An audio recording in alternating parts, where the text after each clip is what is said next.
impacts on the inflation and the cost of living.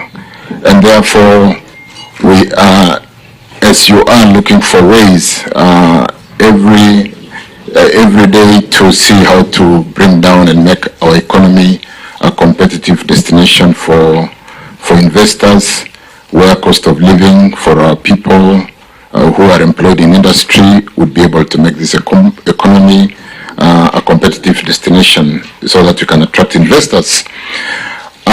Chair, let me say as opening remarks that the recent happenings, particularly the post-COVID recovery period, where we've seen inflation in economies like the US, Canada, soaring to a high of 9%, is something that is being seen maybe in the last, 22 years, where we see Fed raising interest from a low of 1.5% to a 5.4% today, and then therefore causing the challenge of dollar unavailability in that tightening of monetary policy, and as seen particularly in the petroleum sector, unavailability of dollars because investors find it better to have their dollars sitting in investments, cash deposits, as opposed to allowing them to trade. But that is basically a post-COVID recovery of the inflation, where the US has decided to basically mop up the dollars they had issued during COVID to sustain their economies. And then so that challenge is there. It's a global challenge.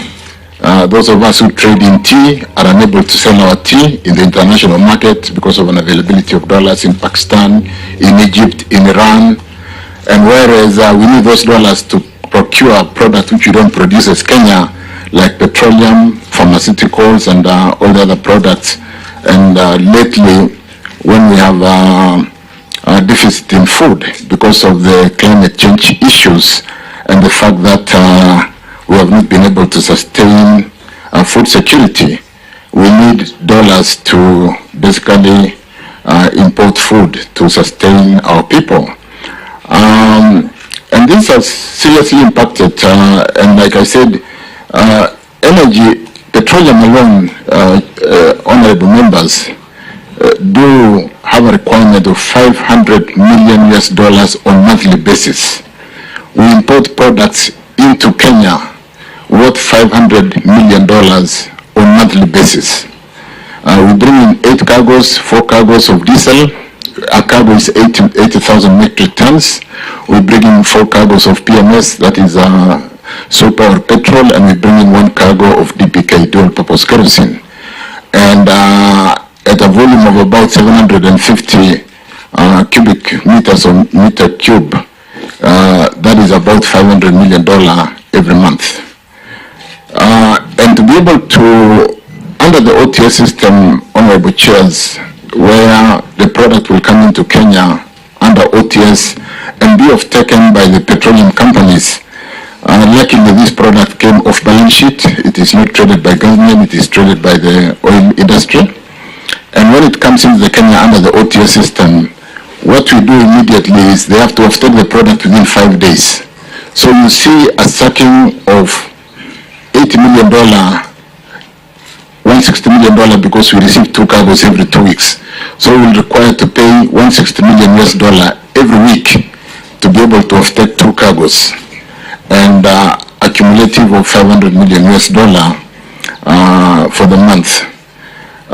And that is why we had the late nomenclature of G2G, where we went into deferred issuance of LCs, which would service after 6 months. And what that entailed, Honorable Chair, was to basically say, instead of paying for petroleum products on spot purchase every 5 days when the ship docks to Mombasa, on an LC that is issued and unwound immediately, let's go into relationship with governments who would understand the situations that we found ourselves in, and do an MOU, a memorandum of understanding, do a framework agreement where we would bring products on deferred LCs that would service every 6 months, or every LC would be serviced at an age of 6 months, and that basically there will be no accumulation of paying 6 months ago, but paying as they mature for every cargo.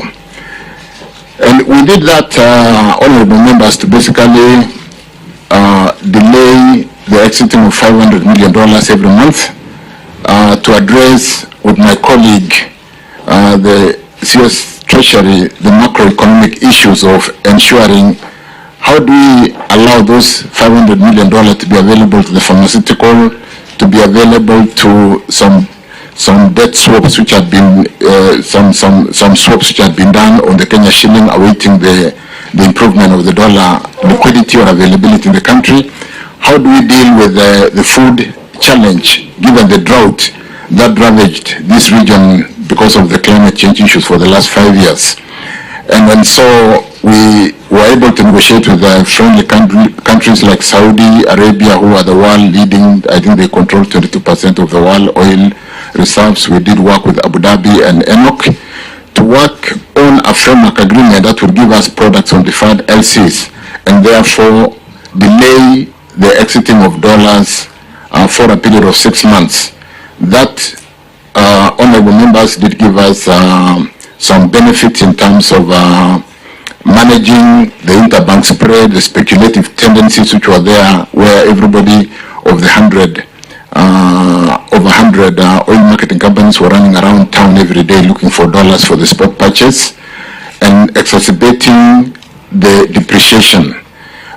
Because the Minister for CS National Treasury here will tell us how we've been able to slow down depreciation of the Kenya shilling from a high of 3% to some 1%, albeit the depreciation is still there because the tightening of the monetary policy continues because of the background I gave in basically the US trying to manage its inflation. And we've seen countries like China and Russia trading in ruble, trading in their currencies, almost doing a barter trade in efforts to dollarize their economies, and so on and so forth. I've mentioned about tea. Those of us who trade in tea currently are not able to sell our tea because those other countries out there don't have dollars to pay us, and so on and so forth. So this has been one thing that we've done, Chair.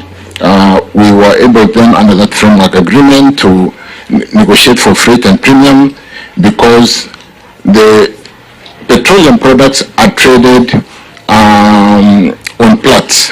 The OPEC countries do fixed prices every month on basis of products which is released to the market every month. So because oil is internationally traded and we've got Platts pricing, the only area you compete on is freight and premium. The cost of bringing the product and the premium which is charged by the oil marketing companies, which we did negotiate and got a fairly competitive rate. Kenya today enjoys freight and premium on diesel of $88 per meter cube, against what is obtained today in the region, where we've seen a high of 260. I think currently Tanzania is having a freight and premium of about $160 per metric, per cubic meter or metric ton, if you do some literal conversion. So a high of 160 against Kenya 88. For PMS, we are currently having $95 per metric ton for super or petrol, whereas the region is having a fairly high rate, which I've shown in that document that I did circulate. And we've been, because we're dealing with a government to governments, agreed to that whenever the rates come down in the region, we are able to open that framework agreement and be competitive, so that we are always below the pricing in the region. Albeit we can't do much on the international pricing of petroleum, which has soared from a $70 to $80 to $90. And I read an article in the Financial Times the other day, because of the Hamas and Israeli war, that that the international prices could go up to $150, and that would literally mean our products going to a high of 300 shillings per liter at the pump. We hope it doesn't get there. So we are almost managing scaling the heights as we chew the gum every day to make sure we do manage this frame. And because I did say, Chair, that these are products which are real drivers of inflation. And so we are conscious, honorable members, we are working on it on a day-to-day basis to make sure that though it's a global challenge, we do obtain the best pricing for our country. Kenya is a gateway for Uganda, Kenya is a gateway for Congo, South Sudan, and so we are not just managing for Kenya, we are trying to really obtain the best as a gateway because of our port of Mombasa, which services the other countries which are landlocked in the region. So far, what are the benefits? I've mentioned a bit that we've slowed down the depreciation, honorable members, chairs. We've managed the interbank. I think Professor Njuguna